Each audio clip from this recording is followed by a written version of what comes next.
सारी दुनिया सार को छोड़ के असार में लगी हुई है। जितने भी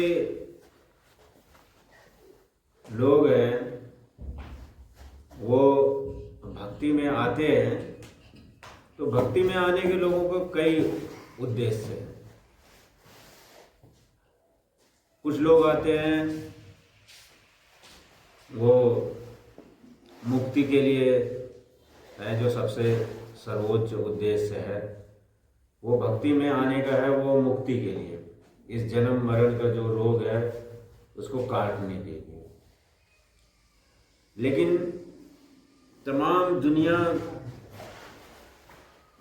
आती है तो कुछ लोग धन, वैभव और यश ये पाना चाहते हैं, इसलिए भक्ति में आते हैं। कुछ लोगों को कोई असाध्य रोग होता है, बीमारी होती है, वो अस्पताल में इलाज करा के ठीक नहीं हो पाते, तो वो भी सोचते हैं किसी बाबा के पास में चलते हैं तो शायद कुछ हो जाए। हालांकि उनको पता होता है कि होना जाना कुछ नहीं है, लेकिन फिर भी वो अंधेरे में तीर चलाते हैं और इसी चीज़ का कुछ लोग फायदा उठाते हैं। हालांकि वो चाहे तो इस चीज़ का खंडन कर सकते हैं कि आप डॉक्टर के पास जाइए, आपको जो बीमारी है वो अस्पताल में इलाज कराइए, वहाँ से ठीक होगी। लेकिन वो जानते हैं और इस चीज़ का फायदा उठाते हैं। उनको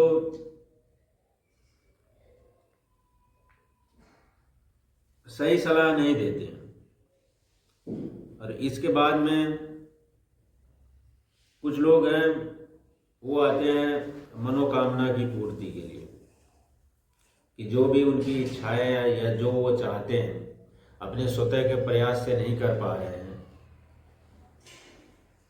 वो किसी संत महात्मा द्वारा पूरी हो जाए। लेकिन यहाँ पे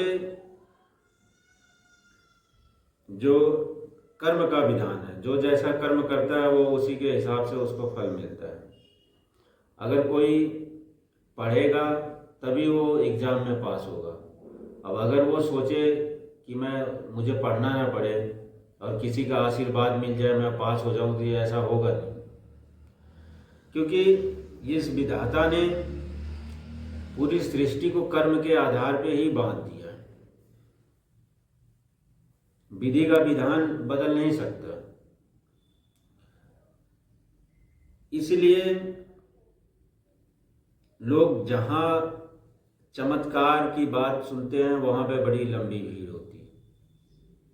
जहाँ पे भी लोगों को लगेगा कि चमत्कार, चाहे वो चमत्कार झूठा ही क्यों ना हो, लेकिन उसको, उस चमत्कार को अगर एक आदमी कहेगा तो लोग झूठ कहेंगे, लेकिन उसी चीज़ को अगर 100 आदमी कहेंगे, वो चाहे झूठ ही क्यों ना हो, लोग उसको सच मानने लगते हैं। और इसी चीज़ को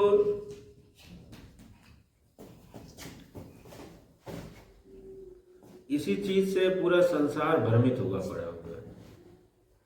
कुछ लोग हैं आजकल दरबार लगाते हैं और दरबार में चमत्कार होने का भी दावा करते हैं, और उसमें कई सारी चीज़ें होती है जो प्रायोजित कार्यक्रम होता है, प्री प्लान्ड होता है। पहले से ही बताया जाता है कि आपको बोलना क्या है, करना क्या है। और इस चीज़ का जो मीडिया, टेलीविज़न और सोशल मीडिया का सहारा लिया जाता है, जिससे लोग भ्रमित हो जाते हैं। और जो आदमी सोचता है कि मेरा काम तो बन नहीं रहा है, चलो यहीं पे चलता हूँ, मेरे जो बिगड़े हुए काम है इन्हीं के द्वारा पूरा हो जाएगा। और ऐसे में क्या करते हैं कि वो अपना भला तो होता नहीं है, लेकिन उनका भला जरूर हो जाता है जो इसको वो दान देते हैं। क्योंकि जो लोग दरबार लगाते हैं उनको भी पता है कि करोड़ों लोग हैं भारत में 140-150 करोड़ लोग हैं, सबकी अपनी अलग अलग समस्याएं हैं। इतनी समस्याओं का निवारण किसी आम इंसान के बस की बात नहीं है, और ये चीज होगी नहीं, क्योंकि कर्म का जो विधान है उसी के अनुसार अगर किसी को कोई बीमारी है तो उसको भोगना ही पड़ेगा उसको। अब जब तक किसी इंसान को, जब तक किसी के लिए वो प्रोडक्टिव रहता है, जब तक उसके लिए फायदेमंद होता है, तब तक उसके लिए लोग मोह करते हैं। लेकिन जैसे ही आदमी शारीरिक रूप से असहाय हो जाता है, उसके घर वालों का भी उससे धीरे धीरे मोह कम होने लगता है। और इसी में बहुत सारे लोग, कुछ लोग हैं जो आत्महत्या भी कर लेते हैं, क्योंकि उनको जो चाहते हैं अपनापन महसूस हो वो मिलता नहीं है। और इसी सब चीज़ों के कारण समाज में बहुत सारी इस समय समस्याएं उत्पन्न हो गई है। क्योंकि जो हमारे जो संत थे वो हमेशा यही उपदेश देते थे कि त्याग करो। वो त्याग अपने परिवार के लिए भी हो सकता है, अपने समाज के लिए भी हो सकता है, अपने देश के लिए भी हो सकता है। लेकिन आजकल लोगों की मनोदशा इतनी बदल गई है, लोग इतना आधुनिकता में बहुत व्यवहारिक हो गए। किसी भी इंसान को वो एक वस्तु की तरह से प्रयोग करना चाहते हैं, और इसी चीज के लिए जैसे हमारे शरीर को खाने की जरूरत होती है, वैसे हमारी आत्मा को भी सत्संग की आवश्यकता है। नहीं तो बिना सत्संग के उसका दिमाग सकारात्मक नहीं सोचता, क्योंकि कभी भी नकारात्मक सोच अगर उसको घर कर गई तो वहीं पे काल की जीत हो जाती है, और वहीं से नकारात्मकता ही उसके जीवन के पतन का कारण बनती है। हमेशा लोग माया के चक्कर में पड़े रहते हैं, और तीर्थों में, मठों में जाके हमेशा ही लोग अपना समय जाया करते हैं। कबीर साहब ने सबको बहुत समझाया कि समझ जाओ, इन सब में कुछ नहीं रखा है। जो आत्मदेव है उसी की पूजा करनी पड़ेगी, वही है जो जिसकी वजह से हमारा आत्म कल्याण हो सकता है। लोग मूर्ति पूजा इतना ज़्यादा करते हैं, तब भी कर रहे थे और आज भी करते हैं। सदगुरु कबीर साहब ने 600 साल पहले बोला था, लेकिन वो आज भी नहीं बंद होती। एक औरत थी, उसकी नई नई शादी हुई, फिर उसके बाद में जब वो अपने ससुराल पहुंची तो घर के सामने ही 2 हाथी के वहाँ पे मूर्तियां लगी हुई थी, तो वो देख के डर गई। तो जो उसकी सास वगैरह थी और जो औरतें थी बगल की, उन्होंने बोला कि डरने की जरूरत नहीं है, ये असली नहीं है, जब असली हाथी मिलेगा तब डरना। उसने कहा चलो ठीक है। फिर उसके बाद अंदर गए तो शेर का चित्र लगा हुआ था। फिर उसके बाद फिर वो डर गई। फिर लोगों ने उसको समझाया नहीं, ये असली नहीं है, तुम्हें डरने की आवश्यकता नहीं।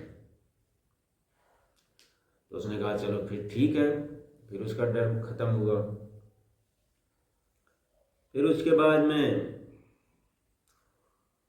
जब वहाँ पे लोग लेके गए अपने घर में, और जो उनके इष्ट देव थे वहाँ उसकी भी मूर्ति बनी हुई थी, तो उन्होंने बोला कि भाई इसको नमन करो। तो उसने बोला ये तो मूर्ति है, जब असली मिलेंगे तो मैं करूँगी। तो असली की जगह लोग एक तत्व को पूजते हैं। खुद हमारा शरीर 5 तत्वों का है, लेकिन हम एक तत्व को ही पूजने में लग जाते हैं, क्योंकि असली की तलाश करते नहीं।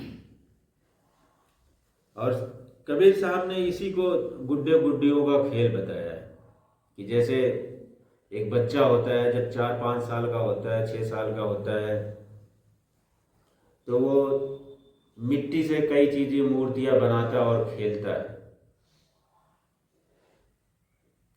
फिर उसके बाद में जब वो बड़ा होता है तो उसको पता लग जाता है हाँ ये चीजें, ये तो खिलौने हैं।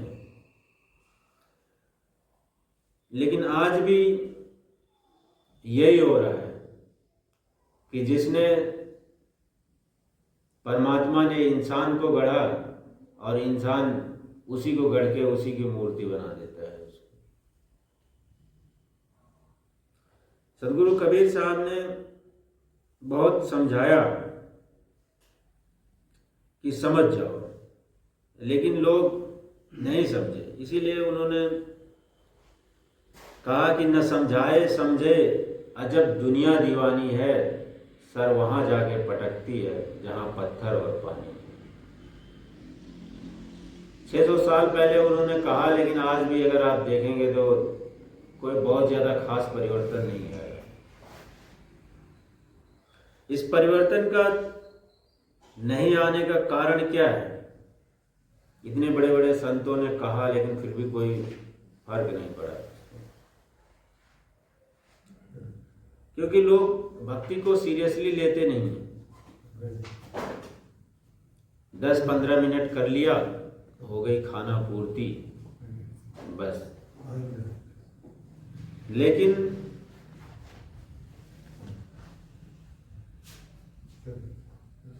इस खाना पूर्ति से मुक्ति नहीं होने वाली है। सदगुरु कबीर साहब ने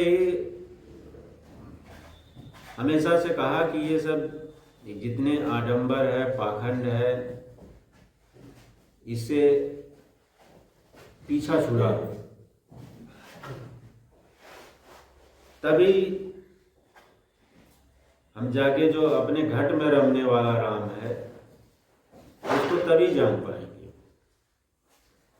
क्योंकि लोग जड़ की जो मेन, जैसे वृक्ष है, वृक्ष की जो जड़ है, जड़ को ही मुख्य मानना चाहिए, लेकिन लोग पत्ते, डाल, शाखा, इसी को भी भगवान मान के पूजने लगते हैं, जिससे वो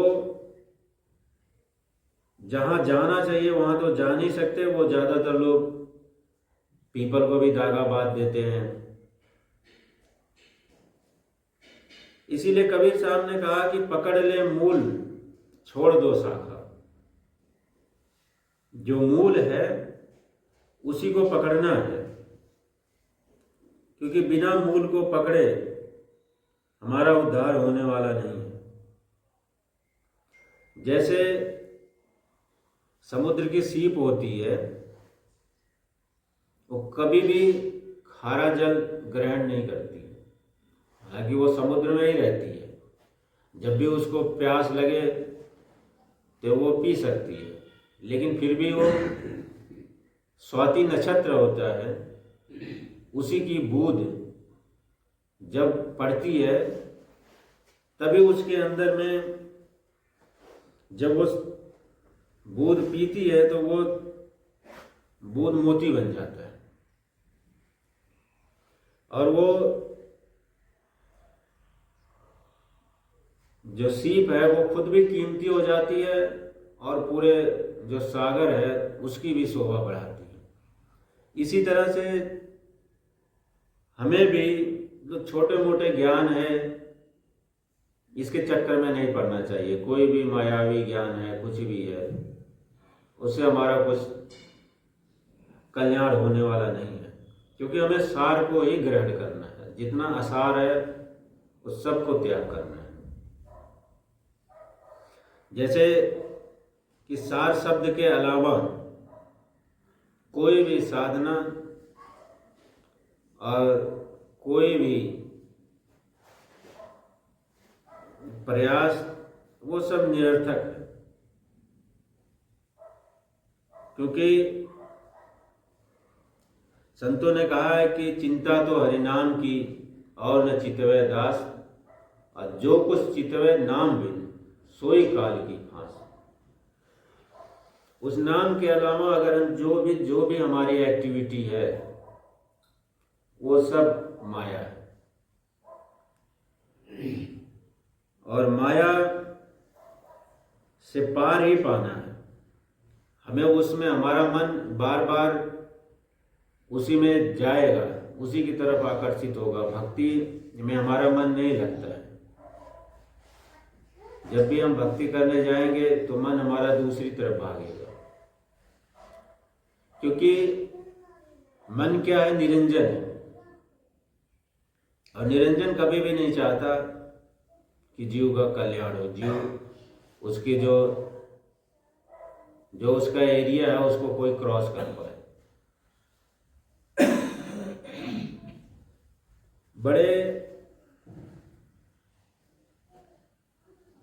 बड़े मुश्किलों से ही कुछ लोग भक्ति में लगते हैं। ज़्यादातर लोग माया में ही उलझ जाते हैं, लेकिन भक्ति में लगने वाले लोगों को भी काल उलझा देता है। जैसे कि कुछ लोग ध्वनि सुनने में मगन हो जाते हैं, कुछ लोग जाप करने लगते हैं, और कुछ लोग हैं वो अपना तीर्थ वगैरह करने लगते हैं, सोचते हैं कि इसी से हमारा कल्याण हो जाएगा। लेकिन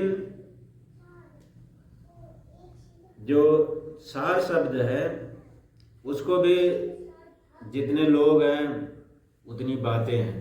लोग अलग अलग अपने सुविधा के अनुसार परिभाषित करते हैं, लेकिन अगर किसी भी संत के पिटारे में क्या है, अगर ये परखना है हमें, तो सदगुरु कबीर साहब के 2 भजन हैं जो बहुत ही प्रसिद्ध हुई है। एक तो है मोको कहाँ ढूंढ रहे बंदे, मैं तो तेरे पास हूं, और एक है कर नैनों में दीदार महल में प्यारा है। किसी भी संत से ये दोनों भजनों की व्याख्या करा के फिर उनसे आप पूछ लीजिए कि इस पे आपका क्या विचार है, उसके पिटारे में क्या है, ये आपको पता लग जाएगा।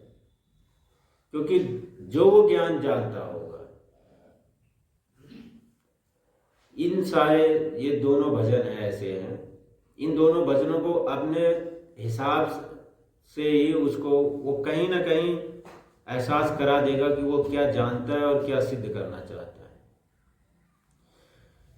ये दो भजन सदगुरु कबीर साहब के बहुत ही प्रसिद्ध भी हैं, लेकिन जितने लोग हैं उतने इस दोनों भजनों की अलग अलग तरीके से व्याख्या करते हैं।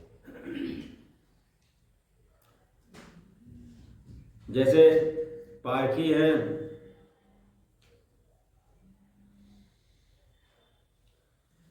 उन्होंने कर दिया है कि मो को कहाँ ढूंढ को उन्होंने चेंज कर दिया मैं को कहाँ ढूंढ को।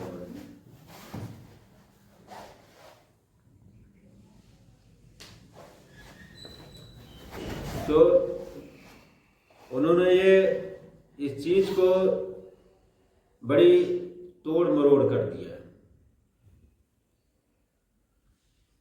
क्योंकि जो चीज जो जानता है उसी को अपने मनमुखी अर्थ के हिसाब से उसको वो सिद्ध करना चाहता है।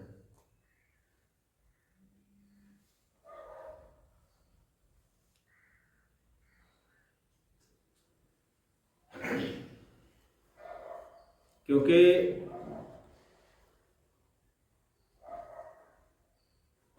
जो जिस ज्ञान को जानता है उसी को हमेशा सर्वोपरि रखता है।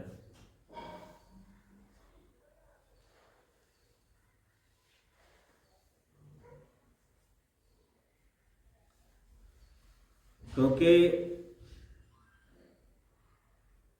कबीर साहब ने जिस साखी का जो अर्थ बताया है उस हिसाब से या उसके अनुसार लोग उसकी व्याख्या नहीं करते हैं, क्योंकि जो चीज़ वो जानते हैं उसी के हिसाब से उसको वो बताना चाहते हैं। कई सारे गूढ़ ऐसे रहस्य हैं जो सदगुरु कबीर साहब के जो भजनों में छिपे हुए हैं, जिसके बारे में सदगुरु कबीर साहब ने भजनों के माध्यम से इसलिए बताया क्योंकि लोग ज़्यादातर हमारे जो कानों को संगीत पसंद होता है, तो जो मेन रहस्य की बात है वो लोगों तक कैसे पहुँचे, इसलिए उन्होंने जो हर तरह के जैसे संगीत के हिसाब से भजन को लिखाया और उसी के हिसाब से आज लोग कई सारे लोग उनके भजनों को गाते हैं और उसमें बहुत सारे भजनों में ज्ञान छुपे हुए हैं। लेकिन अब जैसे सार शब्द को बहुत सारे लोग ध्वनि को ही सार शब्द समझ लेते हैं।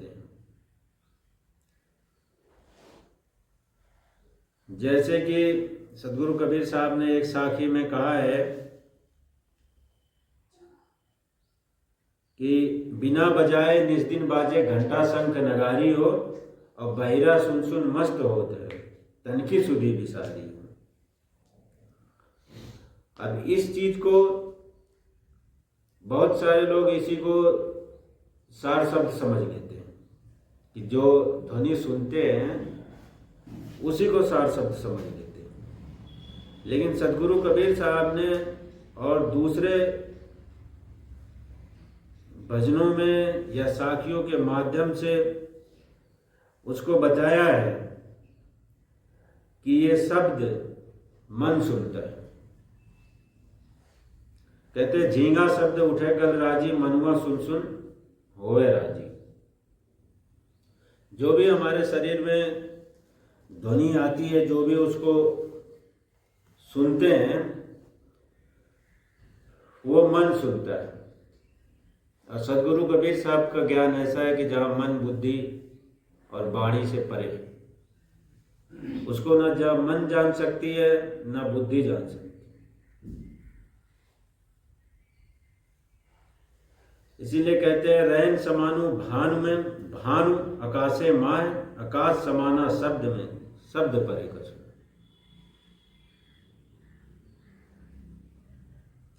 कहते हैं ये जो शब्द है ये आकाश का गुण है और ये आकाश में समा जाएगा, और आकाश जो सार शब्द मेन है उसमें समा जाता है। इसलिए जितने भी ध्वनि है ये तो आकाश में ही जाके लय होगी। तो ध्वनि सुनने से कोई फायदा नहीं है, क्योंकि बहुत सारे ऐसे बुजुर्ग होते हैं जिनके कानों में भी आवाज आने लगती है, फिर वो उसका इलाज कराते हैं, क्योंकि वो आवाज उनको परेशान करने लगती है। वो एक बीमारी है। लेकिन हमारे कई सारे जो साधु महात्मा है उनको भी एक बीमारी लग गई है, ये ध्वनि सुनने की, और उसी चीज को वो सर्वोपरि मानते हैं और उसी शब्द को ही वो सार शब्द बताते हैं। इसी प्रकार सदगुरु कबीर साहब ने और भी चीजों को भी कहा है, जैसे लोग जाप करते हैं और फिर उसको बाद उसको अजपा बना लेते हैं, फिर अजपा जाप करते हैं।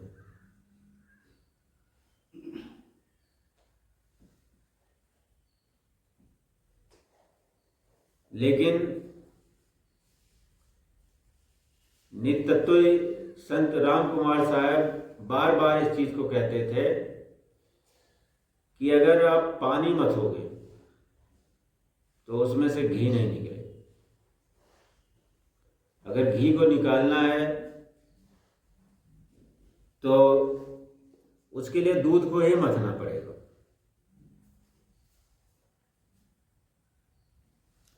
इसीलिए जैसे पहले लोग राम राम का जाप करते थे, और कबीर साहब ने उसी चीज को कहा था कि राम राम कहने से किसी का उद्धार नहीं होगा। जैसे पानी पानी कहने से प्यास नहीं बुझती, ऐसे राम राम कहने से उद्धार नहीं होगा। लेकिन वही काम वो कबीर पंथी कर रहे हैं, वो सत्यनाम का जाप करते हैं, तो फायदा क्या हुआ? जो काम वो करते थे वही अब ये करने लग गए।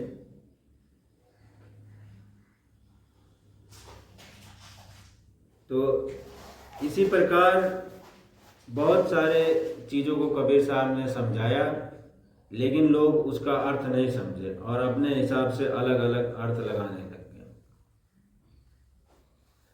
इसलिए हमें हमेशा मूल को पकड़ना है और जितने भी दूसरे ज्ञान हैं उसके चक्कर में नहीं पड़ना। बोलिए सतगुरु कबीर साहब की, बोलिए संत राम कुमार साहब की।